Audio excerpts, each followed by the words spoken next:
കത്തിക്കാളുന്ന ചൂടിന് വെല്ലുന്ന തെരഞ്ഞെടുപ്പ് പ്രചാരണമാണ് കൊച്ചിയിൽ UDF, LDF സ്ഥാനാർത്ഥികൾ കാഴ്ചവയ്ക്കുന്നത്.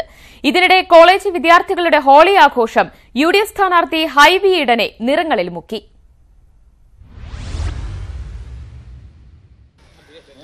രണ്ടാം റൗണ്ട് തെരഞ്ഞെടുപ്പ് പ്രചാരണം പൂർത്തിയാക്കാനുള്ള തിരക്കിലാണ് പി രാജീവ്. നഗരത്തിന്റെ മുക്കിലും മൂലയിലും എത്തിക്കഴിഞ്ഞു. കനത്ത ചൂടിനെയും വകവയ്ക്കാതെയുള്ള ഓട്ടം. അപ്പോൾ ഓരോ ഘട്ടത്തിലും ഓരോ സ്ഥലങ്ങളിലും ചെല്ലുമ്പോൾ വളരെ സ്നേഹത്തോടു കൂടിയാണ് ആളുകൾ സ്വീകരിക്കുന്നത്. എങ്ങും ഒരു അപരിചിതത്വത്തിന്റെ ഒരു നേരിടൽ പോലും കാണുന്നില്ല.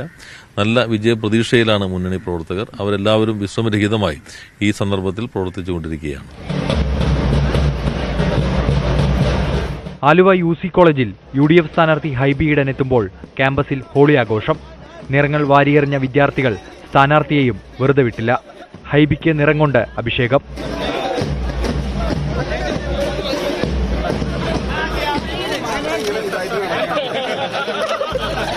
ഈ എൻ്റെ മേത്തുള്ള മുഴുവൻ നിറങ്ങളുമാണ് ഇന്ത്യ എന്ന് പറയുന്നത്. എല്ലാ നിറങ്ങളുടെയും വ്യത്യസ്തതയാണ്.